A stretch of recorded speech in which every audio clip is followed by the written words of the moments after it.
Keesokan paginya, kedua mata Aina mengerjap perlahan saat merasakan cahaya matahari menelusup masuk dari celah jendela yang sedikit terbuka. Ini jam berapa? Ia meraih ponselnya di atas nakas lampu tidur. Saat melihat waktu sudah menunjukkan pukul 9 pagi, spontan ia melompat turun dari atas ranjang. Astaga, aku ketiduran ah. Aina menyibak selimut dan tidak mendapati anak dan suaminya. Lah mereka kemana? Cepat-cepat ia keluar dari kamar, menuruni tangga menuju lantai dasar. Bi suami dan anak saya mana? Tanya Aina dengan panik seolah Arhan dan Arka benar-benar menghilang begitu saja. Oh sudah ke kantor, Non. Arka juga ikut. Katanya mau kenalin anaknya ke pegawai perusahaan. Hah, kok tiba-tiba? Katanya nanti Non Aina menyusul siang saja. Supir yang mau jemput. Oh iya, Bi. Terima kasih. Ah dasar Arhan Adiaksa, apalagi yang akan dia ajarkan padaku putranya, batin Aina sambil melangkah menaiki tangga. Mobil yang dikendarai oleh supir pribadi Arhan akhirnya sampai di depan lobi kantor. Sebelumnya, Arhan membawa Arka ke salah satu store pakaian terbaik, membeli 2 setelah jas dengan warna yang senada, dan kacamata hitam. Sekarang mereka benar-benar mirip, bak pinang dibelah 2. Hanya saja seperti kata Alvin, Arka adalah kanebo kering kemasan saset. Arka, siap. Dengan kacamata yang terus melorot, Arka menoleh menatap sang papa dengan wajah datar. Siap papa. Ingat, tetap jaga wibawamu, berjalan tegap. Ingat, nama kamu sekarang Arka Adiaksa. Bocah kecil itu mengangguk dengan wajah datar. Arhan segera keluar dari mobil, lalu menuntun bocah kecil itu agar ikut turun. Mereka berdua berjalan memasuki lobi perusahaan sambil bergandengan tangan. Aura Arka tidak kalah dengan papanya. Semua mata kini tertuju kepada mereka. Dari kejauhan Alvin yang baru saja keluar dari ruang HRD, spontan membelaku di depan pintu saat melihat Arhan datang membawa Arka. Ya. Walau sebenarnya Alvin sudah menduga, Arhan pasti tidak akan sabar untuk memperkenalkan anak dan istrinya yang telah kembali setelah menghilang selama 3 tahun. Namun, lagi-lagi rencana Arhan selalu tidak terduga, jadi kapan saja pria itu bisa bertindak semaunya sesuai dengan isi pikirannya, tanpa melibatkan orang lain. Astaga, konspirasi macam apa ini? Ucap Alvin sambil terus memandangi Arhan dan Arka dari jarak beberapa meter. Pak Arhan, ini anak siapa? Tanya seorang staf pada akhirnya. Setelah beberapa orang nampak penasaran tetapi enggan untuk bertanya. Saya Alka Adiaksa. Sahut Arka tiba-tiba. Ya sesuai dengan permintaan sang papa, saat di mobil tadi. Ia benar-benar memperkenalkan dirinya sebagai generasi keempat keluarga tersebut. Dia sudah menjawab, jadi sepertinya tidak perlu dipertanyakan lagi. Arhan melangkah masuk ke dalam lift bersama putra kecilnya. Sesaat setelah pintu lift tertutup, semua pegawai yang berada di lantai bawah mulai heboh saat mengetahui jika ternyata atasan mereka mempunyai anak. Jangan-jangan Pak Arhan menikah diam-diam. Ah tiba-tiba sudah sebesar itu, jadi selama ini disembunyikan di mana? Bukankah istrinya sudah meninggal? Ah jadi Pak Arhan bukan duda, atau gimana sih? Situasi di lobi perusahaan benar-benar ramai, ricuh bahkan ada yang berdebat karena spekulasi mereka masing-masing. Bagaimana tidak, 3 tahun belakangan ini, banyak pegawai wanita yang berharap bisa menggantikan posisi Aina, tetapi dengan hadirnya Arka, menjadi akhir dari harapan mereka. Wei. Tiba-tiba Alvin datang menengahi para pegawai perusahaan yang sibuk bergosip. Ini kalian pada kenapa sih? Ini sudah masuk jam kerja, balik ke ruangan masing-masing. Sekretaris Alvin, itu tadi benar anak Pak Arhan. Alvin menoleh menatap seorang wanita yang nampak patah hati. Apa kalian tidak lihat bentukannya sangat mirip Pak Arhan versi mini banget? Ya jelas anaknya lah, masa anak saya? Jadi Pak Arhan nikah lagi, iya. Astaga. Alvin menggeleng pelan saat mendengar pertanyaan penuh kekecewaan wanita lainnya. Jadi begini ya Nona manis jembatan Ancol. Pak Arhan tidak menikah lagi, tapi istrinya sudah kembali. Aina Kiara dan putranya baru saja tiba di Jakarta. Kabar tentang meninggalnya Aina itu hoaks. Tidak benar, tidak sah. Astaga, jadi selama ini Nona Aina masih hidup. Tapi kenapa tidak diajak ke sini? Jangan-jangan ini cuma pengalihan isu, sebenarnya Pak Arhan sudah menikah lagi kan? Ya ampun. Jangan sampai saya mengeluarkan jurus 1000 bayangan. Ayo bubar semuanya, gaji elit kerja sulit, bonus ditunda baru tahu rasa. Ayo anak-anak masuk kelas semuanya, sebelum saya kepret satu-satu. Saat mendengar ancam Alvin, akhirnya kerumunan itu bubar. Seketika situasi menjadi lengang. Alvin menghela napas panjang sambil berkacak pinggang. Kebiasaan, dia yang buat kerusuhan, aku yang beresin. Aku membawa oleh-oleh untukmu. Kinos meletakkan paperback berisi snack cemilan khas kota Pekanbaru dan juga ia mengeluarkan sebuah kotak kecil dan langsung disodorkan ke atas meja makan Sela. Ya, saat ini Kinos sedang berada di apartemen Sela. Ia menyempatkan diri untuk mampir ke sana sekalian sarapan bersama. Wah banyak sekali. Pandangan Sela beralih melihat kotak kecil di sebelah paperback. Saat melihat isi kotak kecil itu spontan Sheila langsung terpana melihat kalung liontin bentuk love, dengan mutiara di tengahnya. Ini untukku. Kinos mengangguk sambil tersenyum tipis. Aku tidak tahu harus membeli apa sebagai hadiah bebasnya kamu dari tempat itu setelah 3 tahun. Saat akan pulang ke Jakarta Laras dan Alvin mengajakku jalan-jalan dan aku menemukan kalung ini di salah satu toko perhiasan yang tak jauh dari hotel.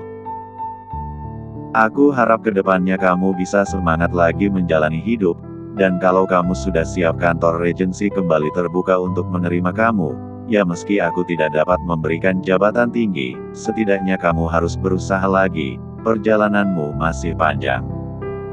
Terima kasih. Kamu yang begitu peduli kepadaku di saat seperti ini. Aku juga baru tahu jika selama dirawat di sana, Arhan menanggung semua biayanya. Rasanya aku ingin mengucapkan terima kasih, tapi aku tahu Arhan pasti tidak mau bertemu aku lagi. Tidak begitu. Kau tahu dia baru saja melewati masa-masa sulit. Aku sampai lupa bilang Aina sudah ditemukan. Dan ternyata saat menghilang dia mengalami amnesia dan yang paling tidak mengejutkan waktu kecelakaan itu Aina hamil anak Arhan. Sekarang bocah laki-laki itu sudah besar, cerdas dan pintar. Sela menutup mulutnya dengan telapak tangan saat mendengar penjelasan Kinos. Jadi saat mama mencelakai Aina, dia sedang hamil. Kinos mengangguk pelan. Semuanya benar-benar kacau, seharusnya mereka tidak terpisah selama ini. Sela menarik rambutnya ke belakang. Mama membuat Arhan tidak bisa menemani masa-masa kehamilan istrinya. Dan aku tidak bisa berbuat apapun untuk mencegahnya waktu itu. Bagaimana aku bisa muncul di hadapan mereka sekarang? Aku sangat malu. Seharusnya sejak awal aku tidak mengikuti kemauan mama, seharusnya aku tetap pada pendirianku. Sela sudah jangan menyalahkan dirimu. Saat melihat Sela kembali mengalami panik atak Kinos segera mendekati Wani itu menggenggam erat kedua pergelangan tangannya. Ia takut kondisi kesehatan mental Sela memburuk lagi. Tiba-tiba ia menyesal karena mengungkapkan semuanya. Kedua mata Sela fokus menatap Kinos yang lagi-lagi berhasil membuat tubuhnya rileks. Aku tidak mau bertemu mereka, Ki. Aku malu. Kalau Aina nanya aku kenapa tidak pernah datang, bilang saja aku sudah mati ya, jangan beritahu aku di sini. Nanti aku akan menjual aset dan saham mama yang tersisa, setelah itu pergi ke luar kota. Ya, aku harus pergi dah. Sela, seru Kinos dengan wajah memerah-marah. Dengar baik-baik, kau tidak akan kemana-mana dan tidak ada orang yang membencimu termaksud Arhan dan Aina. Hilangkan rasa takut itu, kau tidak sendiri, masih ada aku. Paham. Sela tak bisa berkata-kata. Ia hanya bisa menangis tanpa suara. Sudah, jangan menangis lagi. Kinos mengambil kalung di kotak kaca itu dan langsung dipakaikan ke leher Sela. Nah lihat, aku sudah memberimu jimat, namanya jimat keberuntungan. Dengan memakai kalung ini aku harap akan ada keberuntungan yang datang menghampirimu. Kau bercanda, kata Sela sambil sesegukan. Bukannya tadi kamu bilang ini beli di toko perhiasan, bukan di dukun. Haha, kau ini ada-ada saja. Kinos menepuk pelan pucuk kepala Sela. Ia menatap wajah wanita cantik di sampingnya dengan lekat. Sela, aku tidak akan memaksa jika kamu belum mau bertemu Aina dan Arhan sekarang. Tapi kamu harus tetap mengandalkan aku, jangan gegabah dalam mengambil keputusan, paham? Sela mengangguk paham lalu merebahkan kepalanya di pundak Kinos. Terima kasih. Jika bukan karenamu, aku tidak mungkin bisa sampai ke tahap ini. Kinos hanya tersenyum tipis, tanpa mengatakan apapun ia merangkul pundak Sela. Masih jauh ya Pak? Tanya Aina. Ia baru saja selesai melakukan terapi di salah satu rumah sakit ternama di pusat kota Jakarta, setelahnya ia pergi menjemput putranya di kantor sang suami yang katanya tidak jauh dari rumah sakit tersebut rumah tetapi sejak tadi tidak sampai-sampai. Sudah dekat kok, Non. Itu gedung tinggi yang ada di sana. Oh, ternyata suami saya kerja di situ. Loh bukan hanya kerja, Non. Tapi ya memang gedungnya punya Pak Arhan. Setinggi itu. Aina nampak tercengang. Cepat Pak nyetirnya, saya takut Arka jalan kemana-mana, kalau sampai jatuh, bagaimana? Iya, Non. Pak supir mempercepat laju mobil tersebut hingga akhirnya sampai di pelantaran kantor. Sebelum keluar dari dalam mobil, Aina mencoba mengatur napasnya. Huf, tetap anggun Aina. Jangan pemalukan masmu. Setelah merasa lebih baik, Aina segera turun dalam mobil, melangkah santai memasuki lobi kantor. Saking niatnya ia sampai rela memakai sepatu high heels yang tidak terlalu tinggi, ia pun mencoba untuk kembali berpenampilan feminim dengan mini dress berwarna putih. Sesaat setelah menginjakkan kaki di dalam, beberapa orang staf resepsionis langsung datang menghampirinya. Wah, lama tidak berjumpa Nona. Ya, ampun ternyata benar Nona masih hidup. Makin cantik lagi. Kami ucapkan selamat datang kembali. Iya terima kasih. Maaf, kalau boleh tahu anak saya Arka di mana ya? Oh Tuan Muda, sedang sibuk Nona. Heh, Tuan Muda, sibuk. Aina mengerjap bingung, sejak kapan Arka dipanggil Tuan Muda? Pekerjaan apa yang bisa dilakukan anak seusianya? Kebetulan kabar tentang kembalinya Anda dan Tuan Muda Arka Adiaksa membuat gempar semua orang dan sore ini, beliau sedang mengadakan wawancara. Apa? Wawancara? Aina kembali tercengang mendengar penuturan wanita di hadapannya. Mari ikut kami. Tanpa banyak bertanya lagi Aina segera mengikuti kedua wanita petugas resepsionis itu. Ia benar-benar penasaran wawancara apa yang mereka. Ya, meski dirinya tahu anaknya memang sangat berani dan kadang di luar nalar sama saja seperti papanya. Silakan masuk, Nona. Oh iya. Aina mendorong pintu dan segera masuk ke dalam. Detik selanjutnya. Hei, itu Aina Kiara. Para wartawan yang sejak tadi sibuk memotret dan menanyai Arka, spontan langsung berhambur menghampiri Aina yang masih berdiri di ambang pintu ruangan. Aina Kiara, kemana saja Anda selama 3 tahun belakangan ini? Apa benar Anda tinggal di pulau kecil di daratan Sumatera? Apa kembalinya Anda ke hadapan publik sebagai pertanda jika Anda akan kembali ke dunia modeling dan iklan? Aina nampak gelagapan, tidak tahu harus menjawab apa dulu. Walau bagaimanapun saat ini bisa dibilang ingatannya baru pulih 40% saja, sisanya masih remang-remang. Itu saya. Saya istri saya tidak akan kembali ke dunia modeling ataupun iklan. Arhan tiba-tiba datang dari arah belakang dan langsung merangkul pundak sang istri. Saat ini dia masih dalam tahap pemulihan karena ingatannya sedikit terganggu. Mas. Aina menghela nafas panjang saat Arhan datang di saat yang tepat. Akhirnya ia bisa menjawab pertanyaan demi pertanyaan yang ia bisa jawab, sementara yang tidak ia ingat dijawab oleh Arhan. Di belakang sana, Arka masih duduk di kursi sambil memakai kacamata hitamnya. Hei, Om, kok Maya foto Bubu dan Papa Ci? Ya kali, haha. Alvin tertawa sambil melihat ke arah yang sama dengan Arka. Yang bintang iklan ternama itu Aina Kiara, bukan tuan muda Kanebo Saset. Haha, akhirnya Aina menemukan panggungnya kembali. Gelak tawa Alvin tak bertahan lama, saat melihat tatapan sinis Arka saat membuka kacamatanya. Mau kemana kita Mas? Aina yang tak paham jalanan Jakarta hanya bisa menatap bingung keluar jendela sambil menepuk bokong Arka yang tertidur di atas pangkuannya. Menemui seseorang. Tidak 2 orang lebih tepatnya. Aku sudah berencana akan membawa kamu ke sana saat aku berhasil menemukanmu kembali. Apa aku mengenalnya? Aina menoleh menatap sang suami yang sibuk di belakang kemudi.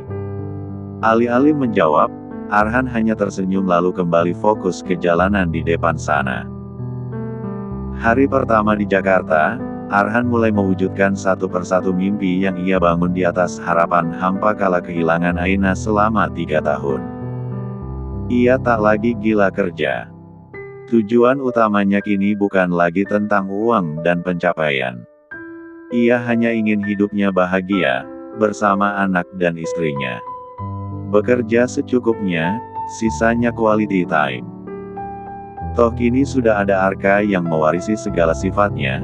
Arhan pikir sudah waktunya untuk mengeyampingkan ego seperti saat single dulu, ada hal yang lebih penting daripada sekedar ambisi. Sesampainya di tempat tujuan, Arhan turun lebih dulu dari mobil lalu membukakan pintu untuk Aina. Selini biar aku yang gendong Arka. Ia mengambil alih tubuh kecil puteranya dari pangkuan sang istri. Bocah itu masih kelelahan, agaknya. Hingga digerakkan bagaimanapun, tidak bangun. Setelahnya, Aina segera keluar dari mobil. Ia, suami dan anaknya berjalan memasuki sebuah gerbang yang tinggi menjulang. Situasi begitu hening, banyak pohon dan bunga-bunga sejauh mata memandang. Langkah demi langkah Aina tapaki tanpa bertanya ia sedang di mana dan untuk apa, seolah perasaannya sudah menduga ia akan dibawa kemana. Dan benar saja, saat melihat 2 makam di depan sana, hatinya bergejolak. Mas, makam ibu dan ayah, iya. Arhan menoleh sambil tersenyum. Setahun lalu aku putuskan memindahkan makam ibumu kemari, agar dekat dengan paman. Maaf, aku melakukannya tanpa persetujuan darimu. Aina tak lagi bisa mengatakan apapun. Ia mempercepat langkahnya hingga bersimpuh di depan makam yang begitu bersih, lantainya juga bersih dan terawat. Aina menumpukan kedua telapak tangannya ke masing-masing makam, dan mulai menangis lirih. Dari belakang, Arhan ikut bersimpuh, masih dengan posisi menggedong Arka. Ia menepuk-nepuk punggung Aina yang terasa bergetar saat disentuh olehnya. Hari ini saya membawa Aina kembali dan kami memiliki Arka di antara kami, Ibu, Ayah. Suara isak tangis Aina semakin jelas terdengar. Lagi-lagi memori kenangan di masa lalu kembali tergambar dalam ingatannya, di mana saat itu ia harus merelakan Bu Lastri meregang nyawa sebelum merasakan kebahagiaan. Setiap momen yang diperlihatkan oleh Arhan seolah menggiring ia untuk kembali mengingat semuanya secara perlahan dan ia bersyukur untuk itu. Entah dalam waktu dekat atau tidak, Aina berharap bisa mengingat semuanya secara penuh tanpa satu kepingan pun yang terlewatkan.